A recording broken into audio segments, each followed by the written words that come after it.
Hello students, welcome to your YouTube channel Jai Bajrang coaching. और आज हम लोग परासरण दाब के बारे में पढ़ेंगे। ठीक है, तो चलिए स्टार्ट करते हैं।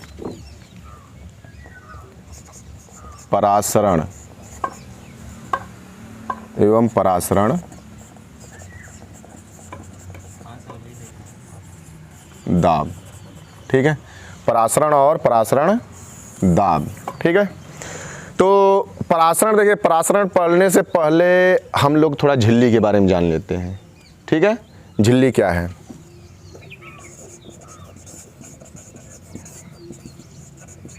झिल्लियाँ। ठीक, झिल्लियाँ। तो परासरण और परासरण दाब को पढ़ने से पहले हम लोग झिल्लियों के बारे में जानेंगे, क्योंकि इन्हीं का यूज है परासरण में। ठीक है, तो सबसे पहले देखिए, झिल्लियाँ तीन प्रकार की होती हैं। एक हो गया पारगम्य झिल्ली, दूसरा हो गया अर्धपारगम्य झिल्ली, और तीसरा होता है अपारगम्य झिल्ली। ठीक है, आप जैसे ये सुने होंगे चालक अचालक, चालक अचालक, और बीच में जो होता है वो अर्धचालक होता है। यानी चालक में इलेक्ट्रिक फ्लो करता है, अचालक में इलेक्ट्रिक फ्लो ही नहीं करता। अर्धचालक में क्या करता है? थोड़ा थोड़ा, मतलब कि जैसे चूज होता है, चूज होके चलता है ना, ये पूछा जाएगा, पूरा नहीं जाएगा। वैसे ही झिल्ली यहाँ पे होती है। झिल्लियाँ देखिए तीन प्रकार की हो गई। एक पारगम्य झिल्ली, ठीक है, एक मतलब पारगम्य झिल्ली क्या होगी कि इसमें विलयन के सभी कण, जैसे मान लीजिए आप क्या कहते हैं, शरबत बनाए हैं, चीनी घोले हैं, उसमें पानी है, तो क्या होगा कि आप अगर छन्नी से भी छानेंगे तो सब चीज़ निकल जाएगी, नहीं निकल जाएगी। ठीक है, तो वो एक प्रकार की पारगम्य झिल्ली कहलाएगी, एक प्रकार से। ठीक है, वो वही छन्नी है। ठीक ना। और दूसरी चीज़ क्या हो गया? अपारगम्य। ठीक है, अपारगम्य का मतलब ऐसा है कि मतलब मान लीजिए कोई भी इतना ज़्यादा मतलब कि वो है कि मतलब उसमें छिद्र ही नहीं है। ठीक है, कोई झिल्ली है उसमें छिद्र नहीं है, तो आर पार जाने का सवाल नहीं पैदा होता। तो इसमें क्या होगा, विलयन के कण, विलयन में क्या क्या होता है? एक विलय होता है, एक विलायक होता है, दोनों में से कोई नहीं जाएगा बाहर। ठीक है, और उसके बाद क्या है? अर्धपारगम्य झिल्ली। अर्धपारगम्य झिल्ली वही अवस्था है अर्धचालक के जैसे। इसमें क्या होगा, केवल विलायक के कण। ठीक है, जैसे विलयन क्या होता है? विलयन में होता है विलेय प्लस विलायक। विलयन में क्या होता है? विलेय प्लस विलायक। तो अर्धपारगम्य झिल्ली में सिर्फ विलायक के कण आर पार जा पाते हैं। ठीक है, विलेय के नहीं जाएंगे। यानी ये क्या करता है? चूज करता है किसको इस पार से उस पार जाने देना है, सबको नहीं। जैसे आपका घर है, अभी थोड़ी ना हुआ पड़ोसी घुस ही हैं धीरे से कि ना हम यहाँ रहो, ऐसा तो होगा नहीं। ठीक है, तो सेलेक्टिव होता है ना। जैसे हमारे घर में कौन आ सकते हैं? या तो हम रहेंगे, हमारे मेहमान आ सकते हैं। वैसे यहाँ पे क्या है? सेलेक्टिव है। ठीक है, उन्हीं लोगों को आने की परमिशन जिसको ये झिल्ली परमिशन देगी। ठीक है, और झिल्ली क्या होती है? झिल्ली जो होती है ठोस या द्रव की बहुत पतली परत होती है। ठीक है, बहुत पतली परत होती है ये। क्लियर हो गया? कोनो समस्या यहाँ तक? चलिए, परासरण और परासरण दाब को पढ़ने से पहले हम लोग विसरण पढ़ेंगे, क्योंकि विसरण जो होता है यानी कि डिफ्यूजन इंग्लिश में बोलते हैं। विसरण और परासरण एक दूसरे से समझ लीजिए जस्ट सिमिलरिटी होती है, कुछ थोड़ी सा पोजीशन भी होता है। और क्या है कि जब आप तुलनात्मक अध्ययन करेंगे तो उससे आपको ज़्यादा समझ में आएगा। ठीक है, तो देखिए विसरण क्या है? विसरण मतलब जैसे परासरण में अभी बताएं आप लोगों को कि झिल्ली का यूज किया जाता है। ठीक है, अर्धपारगम्य झिल्ली। परासरण में क्या होता है? अर्धपारगम्य झिल्ली का यूज किया जाता है, विसरण में यूज ही नहीं किया जाता है। विसरण मतलब किसी चीज़ का कोई क्या कहते हैं, बाउंडेशन आपको नहीं रहेगा। ठीक है, यानी रोक कोई नहीं रहेगा। जैसे यहाँ पर है, आप बीच में एक कोई मतलब कि मान लीजिए एक खाना, इधर कोई बर्तन है, मान लीजिए शीशे का बर्तन है, उसमें एक कोई दफ्ती टाइप का डाल दीजिए, जिससे कि इधर का इधर की चीज़ें इधर ना जा सके और इधर की चीज़ें इधर ना जा सके, एकदम दोनों साइड में बटा रहे। एक काम करिए, उसके निकाल दीजिए, तुरंत झटके से निकाल दीजिए। तो होगा, कई बार देखें, कहीं जगह देखे भी होंगे, यूट्यूब पे भी मिला भी होगा, ये देखते हुए कि नहीं लोग मिला रहे हैं। तो होगा क्या? अब देखिए, ये जो पदार्थ है, ये तो इसकी मात्रा यहाँ पर ज़्यादा, ज्यों आप निकालेंगे त्यों की स्थिति यहाँ पर ज़्यादा होगी कि नहीं होगी? जो ये मान लीजिए विलयन फर्स्ट है, विलयन फर्स्ट है, और ये क्या है? सेकेंड है। तो क्या होगा, विलयन फर्स्ट की मात्रा इधर है, विलयन सेकंड की मात्रा दूसरी तरफ है। लेकिन जब इस जो अवरोध है, अवरोध को अगर हम बाहर निकालेंगे तो क्या होगा, झटके से ये इधर जाएगा और ये भी झटके से इधर आएगा, विलयन नंबर 2। ठीक है, एक दूसरे में मिलने की कोशिश करेंगे। कोई अवरोध है बीच में, कोई अवरोध नहीं है। इस क्रिया कहते हैं विसरण। और जब क्या होता है कि जब विसरण की क्रिया मतलब समझ लीजिए 2-4 मिनट, 5 मिनट, 10 मिनट तक चलने के बाद क्या होगा कि पूरी तरह से इसमें क्या होगा, मिल जाएगा। ठीक है,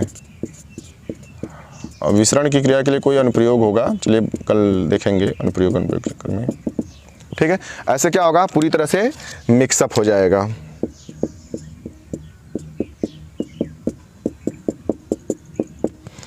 ठीक है, तो विसरण की 3 अवस्थाएं हो गई। पहली चीज़ कि आप एकदम दो विलयन लिए, 2 या 2 से अधिक भी विलयन हो सकता है, 10-20 विलयन, चाहे जितना मतलब उतना ले सकते हैं। सबको अलग अलग खाने में रखे हैं। लेकिन क्या होगा, जब विसरण कराना होगा तो वहाँ से क्या करेंगे, जो अवरोध होगा उसको हटा देंगे ताकि वो मुक्त रूप से एक दूसरे में मिल सकें। ठीक है, जैसे मान लीजिए शरबत आप बनाएं, नींबू निचोड़ दिए, तो नींबू क्या होगा, उसके पूरे भाग में मिल जाएगा, एक जगह नहीं रहेगा। ठीक है, तो क्या होगा, लेकिन जब नींबू निचोड़ेंगे तो पहले क्या ऊपरी भाग में आएगा, फिर धीरे धीरे जब उसको हिलाएंगे या नहीं भी हिलाएंगे तो नहीं हिलाएंगे तो थोड़ा लेट होगा, और हिला देंगे तो क्या होगा, जल्दी हो जाएगा। ठीक है, तो क्या होगा कि धीरे धीरे ये विलयन सेकेंड जो है फर्स्ट की तरफ आएगा और विलयन फर्स्ट क्या होगा, सेकेंड की तरफ आएगा। एक ऐसी अवस्था आएगी जबकि ये पूरी तरह से मिक्स हो जाएगा। ठीक है, ये घटना जो होती है विसरण कहलाती है। ठीक है, परिभाषा ये देख लीजिए, परिभाषा क्या है आपका कि 2 या 2 से अधिक पदार्थों का स्वतः, ठीक है, अपने आपको धक्का मार के नहीं पहुंचाना होगा। ठीक है, अपने आप, जैसे यहाँ पर देखिए बस अवरोध को हटाए, ये अपने आप मिल रहे हैं। ठीक है, स्वतः एक दूसरे में मिलकर समांग मिश्रण। समांग मिश्रण मतलब होता है कि अगर हम इतना बड़ा बर्तन लिए, यानी 1 लीटर मान लीजिए आप शरबत लिए हैं, उसमें चीनी घोले हैं और क्या कहते हैं नींबू घोले हैं, तो अगर आप ऊपर से 1 चम्मच निकालिए और उसके बाद पूरा निकालने के बाद नीचे से 1 चम्मच निकालिए तो उसकी मात्रा क्या होगी, जितनी नींबू और चीनी की मात्रा ऊपर होगी उतनी ही नीचे भी होगी। इसको कहते हैं समांग मिश्रण। ठीक है, तो विसरण के द्वारा क्या बनता है, समांग मिश्रण बनता है। अगर समांग मिश्रण है तो उसको विलयन भी कहते हैं। ठीक है, विलयन, और विलयन में विलेय और विलायक दोनों के अणुओं का जो आकार होता है 10⁻⁸ सेंटीमीटर होता है। ठीक है, और ये जो उदाहरण आपको देखने को मिलेगा, सजीव कोशिकाओं में अमीनो अम्ल का संवहन होता है। संवहन का मतलब होता है कि मान लीजिए कोई बर्तन है, इसमें द्रव भरा है, आप क्या किए, नीचे से आप गर्म कर रहे हैं। जैसे घर में हम लोग पानी गर्म करते हैं ना, जब गर्म करेंगे तो होता क्या है कि पानी के कण ऊपर जाते हैं और पानी के कण नीचे आते हैं। तो ये ऊपर नीचे करने की क्रिया को कहते हैं संवहन। ठीक है, ऊपर नीचे करने की क्रिया का क्या कहते हैं, संवहन कहते हैं। ठीक है, तो सजीव कोशिका, जैसे हम लोग भी हैं, सजीवी ही हैं। ठीक है, हम लोग कोशिका में अमीनो अम्ल जो होता है ऐसे ही क्या कहते हैं, विसरण के द्वारा मिक्सअप होता है। ठीक है, चले देखिए परासरण। ठीक है, परासरण क्या होता है,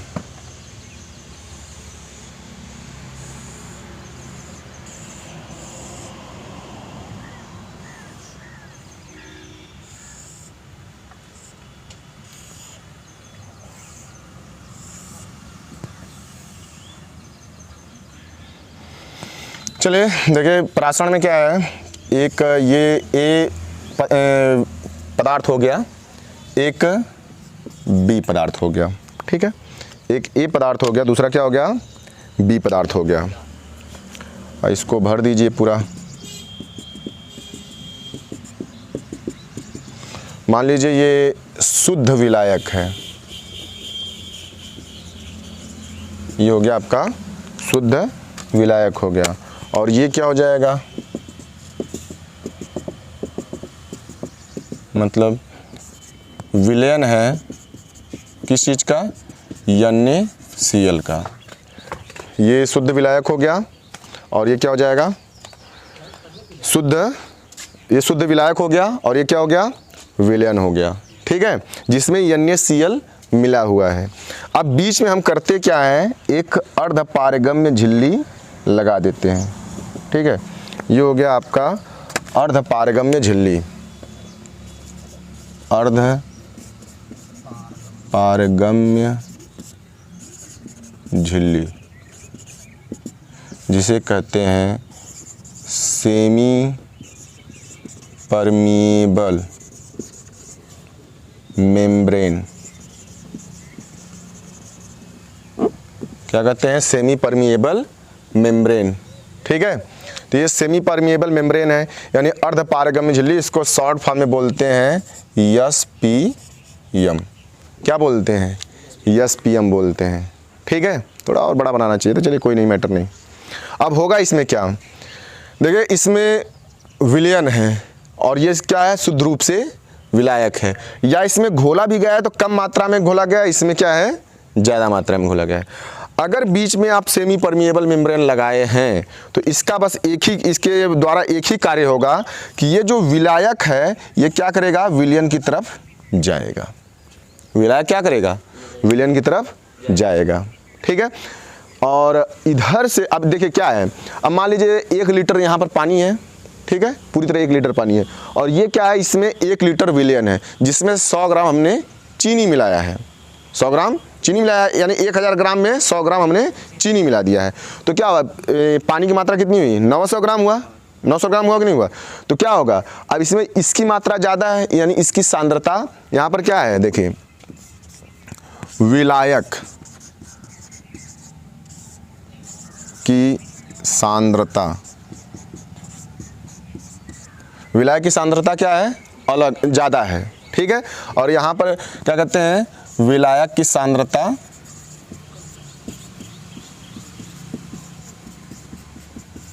क्या है? कम है।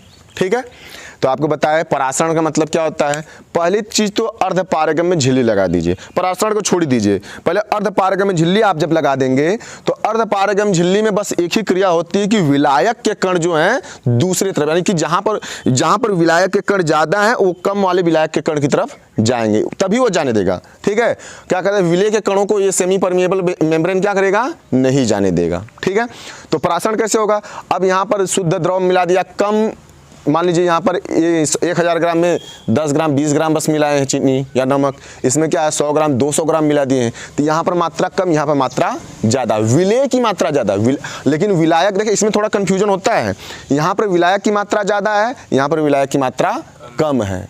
ठीक है, और यहाँ पर विलय की मात्रा कम है, यहाँ पर विलय की मात्रा ज़्यादा है। तो होगा क्या परासरण में कि विलायक जो है अपने अधिक सांद्रण से कम सांद्रण की ओर जाता है। समझ में आ गया ये? ठीक है, क्या है? विलायक अपने ज़्यादा सांद्रण से कम सांद्रण की ओर जाता है। अब होगा क्या, देखिए जैसे आप देखिए रात में चना भिगो दिए, चना भिगोए ना, तो चना में क्या होता है? देखिए एकदम सूखा हुआ है, और सुबह देखेंगे क्या हो जाता है? फूल जाता है एकदम। तो होता क्या? देखिए चने के अंदर जो क्या है कि पानी की मात्रा बहुत कम है या नहीं के बराबर है, तो पानी क्या होता है? उसमें चला जाता है। ठीक है, उसकी जो परत होती है ऊपरी, वो क्या करता है? ये SPM का कार्य करता है। ठीक है, अब इसके बाद क्या है? थोड़ा सा और मज़ा लेना हो, परासरण का मज़ा अगर और लेना हो तो कुछ नहीं, शाम को खरीद लाइए 10-20 ठो क्या कहते हैं ये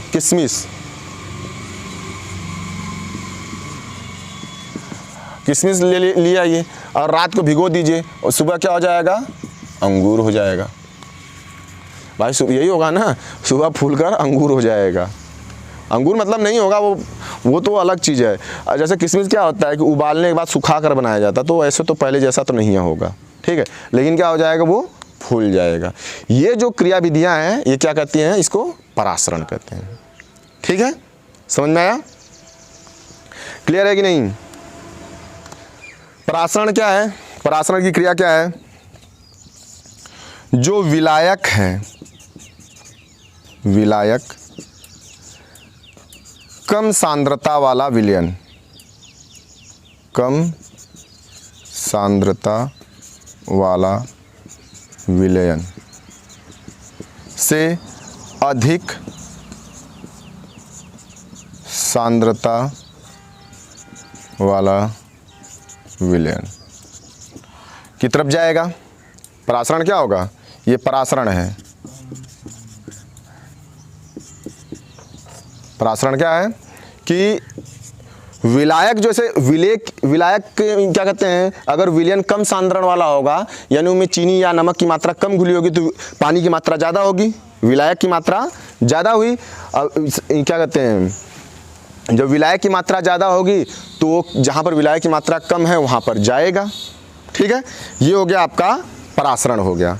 ठीक है, अब होगा क्या, अब देखिए हमको क्या करना है कि परासरण की क्रिया को रोकनी है, परासरण की क्रिया को हमको रोकनी है। तो रोकेंगे कैसे, देखें आप यहाँ पर एक ऐसा क्या करेंगे, दाब लगा देंगे। ठीक है,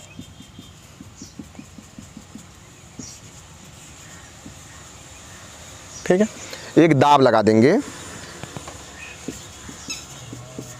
ऊपर से एक दाब लगाएंगे। और कितना दाब लगाएंगे, बस इतना दाब लगाएंगे कि ये जो चीज़ हो रही है, ये जो जल है या कोई भी विलायक है इधर जा रहा है, ये न जाने पाए। ठीक है, जो अभी तक जा रहा था वो जाने पर बस रुक जाए, आगे पीछे अब नहीं होना है। ठीक है, इतना दबाव नहीं लगाएंगे रिवर्स गियर लगा ले, बस ऐसा रहे कि वहीं पर ये रुक जाए।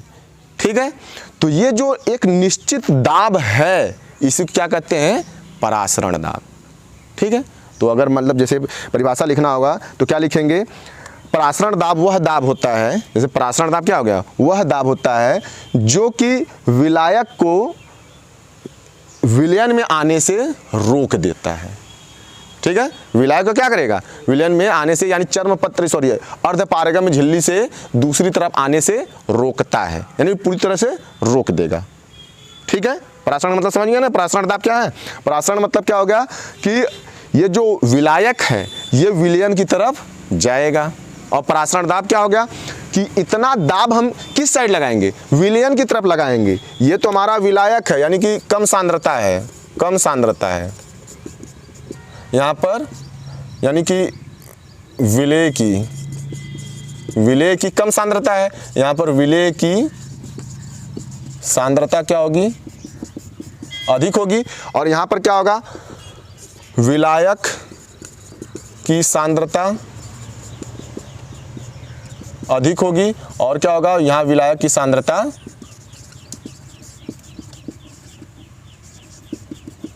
कम होगी, तभी ना परासरण होगा।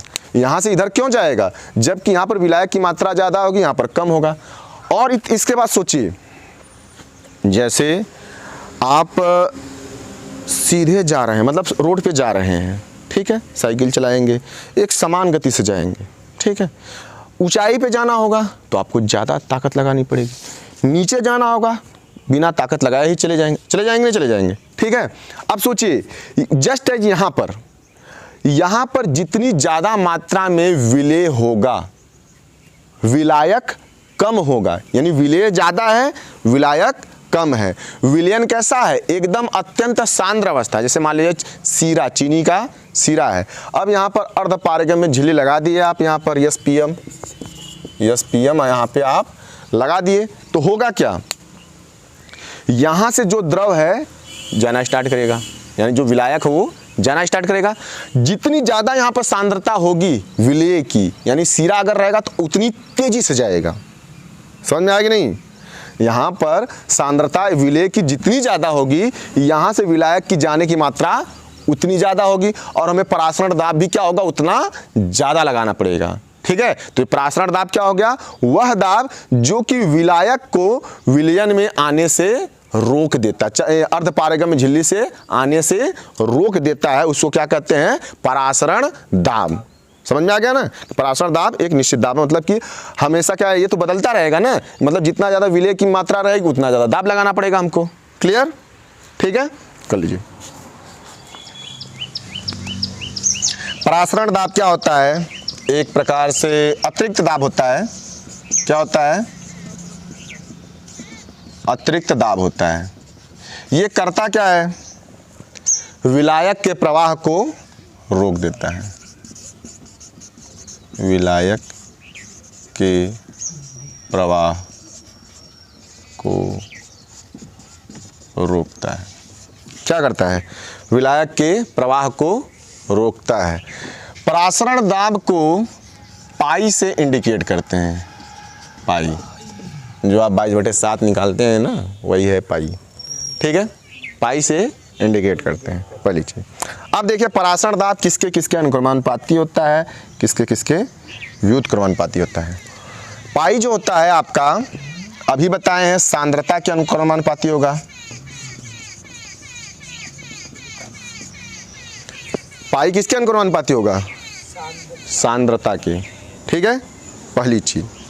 सेकेंड चीज मतलब कि देखिए क्या है कि अब जैसे यहाँ पर आपका मात्रा कम है, यहाँ ज़्यादा है, तो विलेय की और विलायक की मात्रा इधर ज़्यादा, तो क्या करेगा, जितना ज़्यादा मात्रा होगा, यानी कि अगर यही सीरा रहेगा तो पानी की मात्रा क्या होगी, अर्धपारगम झिल्ली से जाने की ज़्यादा हो जाएगी, बढ़ जाएगी। और यहाँ पर क्या होगा, देखिए आप दूसरी चीज़, ये जो पाई है टेम्परेचर यानी तापमान के भी अनुक्रमानुपाती होता है। कैसे? तापमान बढ़ाएंगे धड़धड़ा जाएगा भाई, तापमान ज़्यादा रहेगा तो क्या होगा, गति क्या कहते हैं, ये गतिज ऊर्जा बढ़ जाएगी, गतिज ऊर्जा बढ़ जाएगी तो कूदना शुरू कर देगा।